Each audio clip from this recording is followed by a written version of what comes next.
Cuando mi esposa y yo nos mudamos de Los Ángeles a un pueblito en Ohio hace poco más de un año, un montón de gente nos preguntó por qué haríamos algo así. La mayoría prefiere el clima cálido y soleado, las playas, la movida gastronómica y el entretenimiento sin fin que ofrece el área de Los Ángeles. ¿Verdad? Bueno, hubo dos razones principales. Primero, California es un lugar increíblemente caro para vivir, y yo no tengo la carrera más lucrativa. Y segundo, logramos encontrar la casa de nuestros sueños. O eso creía yo. Ya llevábamos casi una década de casados cuando por fin dejamos de hablar de irnos de California y realmente consideramos hacerlo. No sería una decisión fácil para mí. Dejaría atrás a toda mi familia directa al otro lado del país. Además, yo nací y me crié en California, nunca había vivido en ningún otro lugar. No tenía ni idea de cómo era empezar de nuevo en un pueblo nuevo y desconocido donde no conocíamos a nadie. Lo que me convenció de hacer la mudanza fue cuando me topé con un anuncio de una casa en Ohio que me hizo latir el corazón más rápido. Me estaba aburriendo de mirar página tras página de anuncios aburridos de casas aburridas, así que decidí buscar casas antiguas y geniales en venta. Mi esposa y yo siempre habíamos fantaseado con vivir en una casa que pareciera un lugar donde viviría un vampiro, y esa era exactamente la vibra que daba esta casa que encontré. La apodaron El Castillo. No era un castillo, per se, pero el arquitecto le había dado a esta mansión unas características impresionantes de castillo. Construida en 1908 para un magnate maderero local, la casa era un monstruo de 3 pisos cuya fachada era toda de piedra gris hermosa, aunque con unas manchas negras raras por todo el exterior. Probablemente algo de desgaste o algo que había afectado la piedra con el tiempo. Otras características incluían múltiples tejados de tejas rojas de varios ángulos, buhardillas, pináculos, columnas, varias ventanas de vidrieras preciosas, una torreta cuya punta superior se elevaba hacia el cielo por encima del resto de la casa, y un porche delantero más grande que nuestro garaje en California. Las fotos del interior eran igual de impresionantes. La mayor parte de la carpintería original y las características de principios del siglo XX estaban limpias e intactas. Aparte del desgaste natural del tiempo, el lugar estaba en buen estado. Nunca pensé que podríamos permitirnos un lugar así, pero se me salieron los ojos cuando vi el precio. No podía ser tan bajo. Leyendo los detalles bastante escasos que se proporcionaban en el anuncio, parecía que el propietario actual había estado intentando deshacerse de la propiedad durante décadas y había seguido bajando y bajando el precio. ¿Por qué no se la habían llevado ya? Le mostré el anuncio a mi esposa, y ella nos reservó un vuelo para ir a verlo en ese mismo instante, y nos fuimos a Ohio ese fin de semana. En el momento en que vimos la casa, nos enamoramos inmediatamente de ella. Un vestíbulo precioso nos había recibido cuando entramos por primera vez, una chimenea verde enorme dominaba la habitación, situada justo debajo de la escalera principal. Mientras estaba de pie frente a la enorme chimenea, estudiándola, fue en ese momento cuando algo se me ocurrió. La escalera principal ascendía directamente sobre la chimenea. Entonces, ¿cómo funcionaba la chimenea? Fue entonces cuando me enteré de lo que se conocía como chimenea de bruja o codo de bruja. El agente inmobiliario nos contó que en las casas antiguas, la chimenea a veces tenía una curva para que pudiera llegar al tejado cuando otras características arquitectónicas se interponían en el camino. Le pregunté qué tenía que ver eso con las brujas. Siguió contándonos que se había desarrollado una parte del folclore debido a este tipo de chimeneas. Al parecer, impedían que las brujas entraran en la casa porque solo podían volar en línea recta. Si una bruja intentaba entrar, se quedaría atascada. Tuve que reírme un poco de eso, pero era un dato interesante de superstición. Pensé que lo de las brujas era más cosa de Nueva Inglaterra. De todos modos, me hizo preguntarme si todas las chimeneas de la casa tenían curvas. ¿Todavía se preocupaban tanto por las brujas a principios del siglo XX? Estudiando la chimenea del vestíbulo, pensamos que la chimenea debía estar en ángulo para ir hacia atrás por detrás de la escalera para que luego pudiera curvarse hacia arriba y llegar al tejado. El resto de la casa era igual de impresionante. El ala oeste tenía un salón con un piano de cola y un comedor compuesto por roble oscuro y papel pintado a mano. Al este había una biblioteca que me hacía babear, con estanterías que casi llegaban al techo y un rincón de lectura que ocupaba la parte inferior de la torre. En la parte trasera de la casa había una cocina acogedora, con un montón de armarios viejos e incluso la nevera original. Y todo esto era solo la primera planta. Nunca llegamos a conocer al propietario, solo al agente inmobiliario, que parecía un hombre nervioso y con tics. Eso no nos molestó, ya que estábamos centrados en la casa. Hicimos una oferta al día siguiente. Como era de esperar, no hubo ofertas competidoras. Hicimos la mudanza ese septiembre después de una despedida entre lágrimas a mi familia. Yo, mi esposa y nuestros 2 perros empacamos y transportamos todo lo que poseíamos desde California hasta casi el otro lado de todo el país. La emoción y el terror se debatían dentro de mí en igual medida durante todo el camino. ¿Cómo sería nuestra vida a partir de ahora? Por desgracia, pronto descubrimos que el castillo necesitaba más trabajo de lo que habíamos pensado inicialmente. Nos habíamos enamorado de la casa tan rápido que no habíamos considerado realmente qué tipo de mantenimiento necesitaría un lugar como este.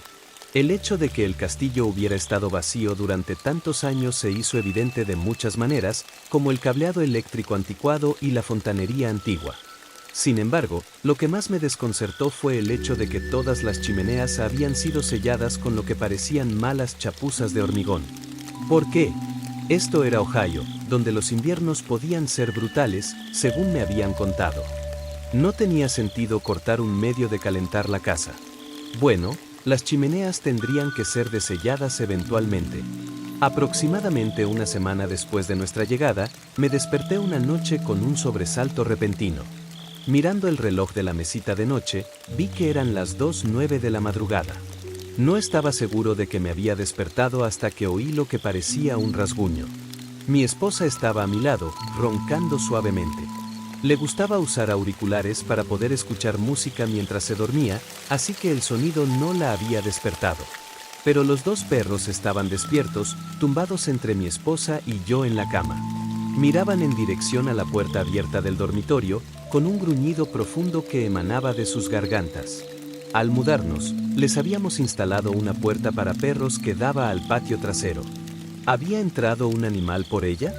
Saliendo de la cama a regañadientes, agarré mi teléfono y encendí su luz antes de salir al pasillo.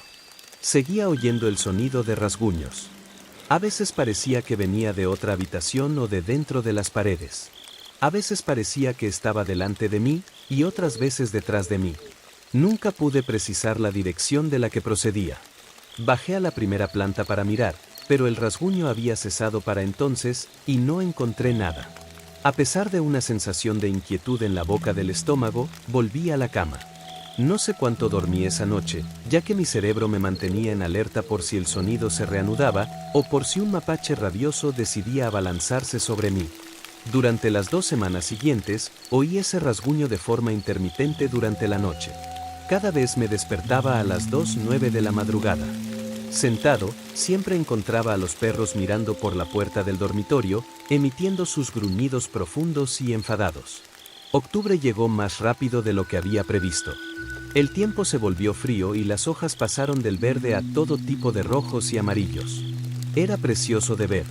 Nunca había experimentado un otoño del Medio Oeste, pero había oído historias. Simplemente no sabía si mi biología californiana estaba preparada. Decidí que era hora de desellar las chimeneas para estar preparados en caso de que la vieja caldera se estropeara durante el clima frío. Empezamos con la principal, en el vestíbulo. Habíamos contratado a Jared, un manitas, una semana antes para que nos ayudara con el trabajo en curso en el castillo. Para ser sincero, mi esposa y yo no éramos los más entendidos en la reparación de casas, así que Jared se convirtió en una gran ayuda. Lo contratamos porque había sido la única persona de todos los manitas a los que llamamos que había estado dispuesto a venir. Todos los demás pusieron excusas sobre estar ocupados después de que les diera nuestra dirección. Mirando atrás, fue raro, pero en ese momento, estaba tan distraído con el trabajo en la casa que no me detuve a pensarlo. El primer fin de semana de octubre, le pregunté a Jared si podía desellar la chimenea del vestíbulo. Su expresión se ensombreció por alguna razón, pero me aseguró que podía hacerlo. Después de agarrar un martillo y un cincel de su camioneta, Jared se dispuso a romper el sello de hormigón. Lo dejé a su suerte y subí a la planta de arriba, donde instalé mi oficina para trabajar en algunas cosas. La idea de que mi esposa y yo nos acurrucáramos en un sofá cómodo frente a un gran fuego rugiente en esa preciosa chimenea me había puesto de buen humor. No habían pasado ni 20 minutos cuando oí un fuerte golpe desde abajo, seguido de fuertes maldiciones. Los perros, que habían estado durmiendo a mis pies, se levantaron de un salto y empezaron a ladrar como locos. Cuando salí corriendo de mi oficina y llegué a las escaleras, el olor más horrible que había tenido la desgracia de inhalar asaltó mis fosas nasales. Tuve que subirme la camisa por la nariz y mi visión se nubló mientras me lloraban los ojos. Abajo, vi que Jared había roto el sello de la chimenea, el hormigón yacía en pedazos en el suelo de la chimenea. Los perros corrieron hacia el borde del hogar, con el pelo de la espalda erizado, y ladraron como locos. No conseguía que se callaran, así que los encerré en un baño, todo el tiempo intentando mantener la nariz y la boca cubiertas. No es que realmente estuviera ayudando. Una vez que el ruido de los perros fue contenido, le pregunté a Jared qué estaba pasando. Se quedó en el umbral de la puerta principal, ahogándose y escupiendo. Me contó que había trabajado en muchas casas a lo largo de su carrera y que había encontrado su buena parte de animales muertos. Pero ninguno de ellos había sido tan rancio como el olor que salía de esa chimenea. Con la linterna de mi teléfono, me arrodillé en la chimenea y miré hacia arriba, dentro de la chimenea. La peste era infernal. Un agujero negro y abierto me recibió. Realmente no había mucho más que ver, aparte de una mampostería chamuscada que subía varios metros antes de que un ángulo de 45 grados sacara el resto del conducto de la chimenea de la vista y lo introdujera en una oscuridad que parecía tragarse mi luz. Procedí a abrir todas las ventanas y puertas de la primera planta en un intento de ventilar ese olor pútrido. No se había disipado mucho cuando mi esposa llegó a casa una hora después. Casi se cayó al entrar y el hedor le dio en la cara. Jared llamó a Pete, un amigo desollinador suyo, ya que la chimenea necesitaría una buena limpieza antes de que pudiera utilizarse con seguridad, y podría deshacerse de cualquier animal muerto que estuviera apestando el lugar. Salió al porche delantero para hacer la llamada. A través de la puerta abierta, oí lo que parecía una conversación susurrada y acalorada que parecía alternar entre discutir y suplicar. Después de volver a entrar, me hizo saber que el desollinador vendría al día siguiente. Cuando me fui a la cama esa noche, el olor había disminuido un poco. Cuando mis ojos se cerraron, me di cuenta de que los perros seguían despiertos y alerta, con las orejas levantadas como si escucharan algo. No oí nada, así que pensé que debía haber algo en el jardín que llamara su atención. Me desperté en medio de la noche, como había hecho varias veces antes, a las 2:09. Esta vez no fue por ningún rasguño. Los perros seguían despiertos, con las orejas levantadas. ¿Habían dormido en absoluto? Fue entonces cuando me di cuenta de lo frío que hacía. La casa era como un congelador. Tal vez se había dejado una puerta o una ventana abierta abajo desde que estaba intentando deshacerme del hedor. Bajé las escaleras para comprobarlo todo. Todo estaba bien cerrado. Lo más raro, sin embargo, era que hacía más frío justo delante de la chimenea del vestíbulo. Otro problema que había que solucionar. Pete, el desollinador, vino a la mañana siguiente. Trajo consigo suficientes escaleras para llegar a la parte superior de la casa, así como una de esas cámaras unidas al extremo de un cable largo para poder ver lo que había allí y lo lejos que estaba. Le pregunté si necesitaba ayuda, ya que Jared no estaba ese día. Dijo que estaba bien, así que volví a entrar donde había estado ordenando cosas en los armarios de la cocina. Ni siquiera había guardado 2 platos cuando oí un grito, y una fracción de segundo después, vi a Pete caer por la ventana de la cocina. El sonido de su cuerpo golpeando contra el suelo es algo que nunca olvidaré. Salí corriendo con mi esposa justo detrás de mí. Pete estaba consciente, aunque no respondía a nada de lo que yo decía. Mientras mi esposa llamaba al 911, yo seguía intentando hablar con él en un intento de mantenerlo despierto. Un charco rojo se formó en la hierba alrededor de su cabeza. Los servicios de emergencia llegaron en un abrir y cerrar de ojos y se llevaron a Pete en una ambulancia. Mientras lo subían, el hombre me miró y empezó a murmurar algo. Me acerqué a su lado, pero lo único que conseguí distinguir de sus susurros roncos fueron las palabras ojos y pelo. Mi esposa estaba conmocionada por la experiencia y no podía culparla. Yo también lo estaba. Hasta la médula.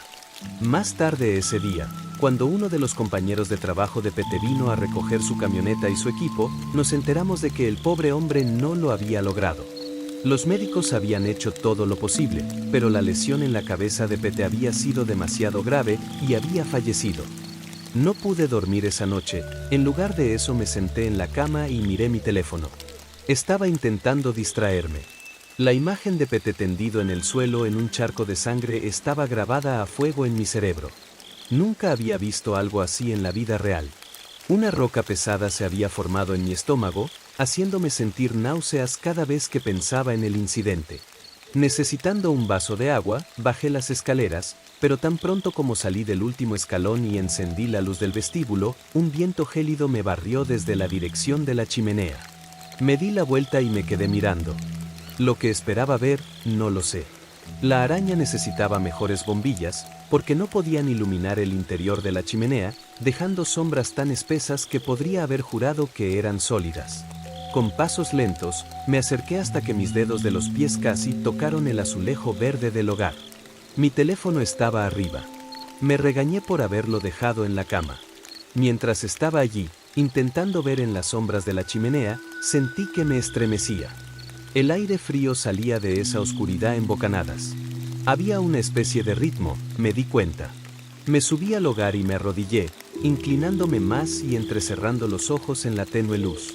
O mis ojos me estaban jugando una mala pasada, o había un movimiento sutil en esas sombras de la chimenea, como si la negrura fuera en realidad un líquido viscoso. Algo me obligó a extender la mano. No puedo decir exactamente qué.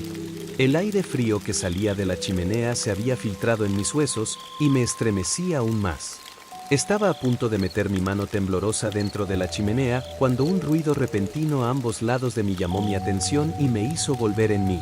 Los perros habían bajado, y ambos estaban mirando fijamente a la chimenea también, gruñendo ruidosamente. Me puse de pie y los tres volvimos a subir, volviendo a la cama. Todavía temblando, me metí bajo las sábanas para entrar en calor y revisé mi teléfono. La pantalla del reloj pasó de las 2:09 a las 2:10. Nuestro pueblo tiene una sociedad histórica, así que fui allí al día siguiente para ver si tenían alguna información sobre la casa. No tenía ni idea de qué tipo de información estaba buscando, pero necesitaba saber más sobre nuestro nuevo hogar. Por desgracia, cuando llegué allí, la señora de la recepción me contó que en los años 70 hubo un incendio que destruyó una gran parte de los archivos de la sociedad histórica. Desanimado pero decidido, le pregunté si podía buscar algo sobre mi casa. En el momento en que le di mi dirección, vi cómo la sonrisa desaparecía de su rostro. El castillo era muy conocido en el pueblo, me dijo, lo que no era ninguna sorpresa. Todos los documentos más antiguos relacionados con el castillo se habían perdido en el incendio, pero podía contarme la historia básica de la casa, que se había convertido en algo así como una leyenda local en ese momento.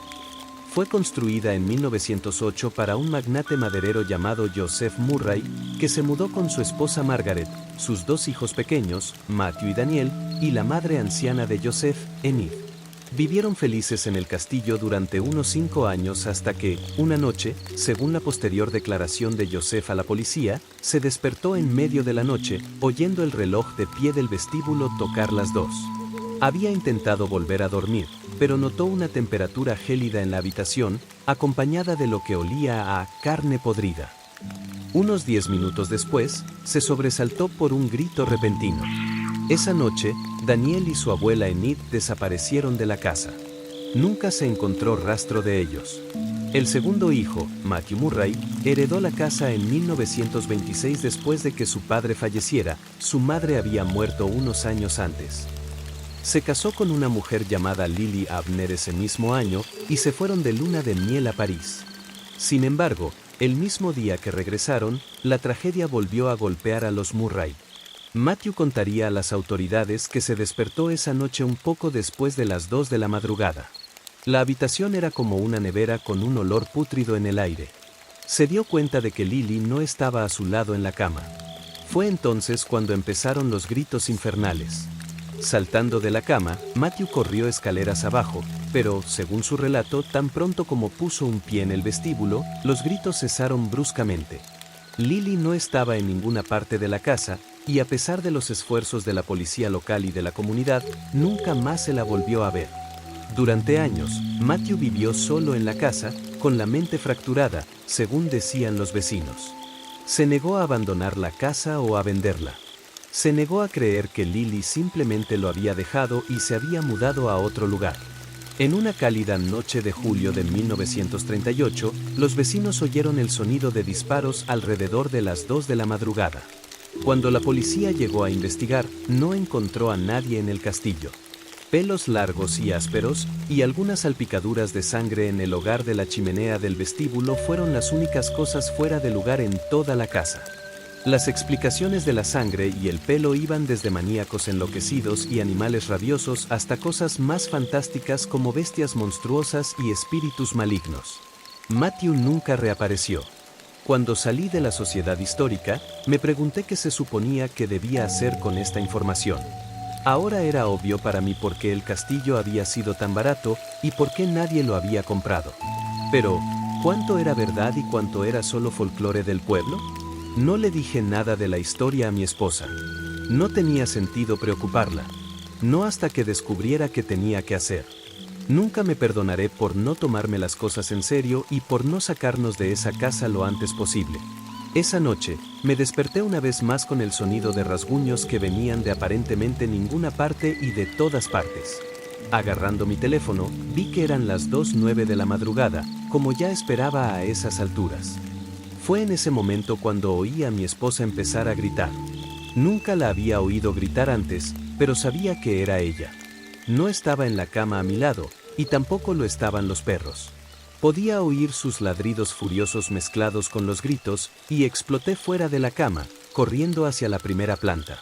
Toda la casa era como un congelador con un hedor familiar espeso en el aire. Tan pronto como llegué al vestíbulo, accioné el interruptor de la luz. Cuando se encendieron las luces, vislumbré brevemente algo oscuro que se retraía en la chimenea.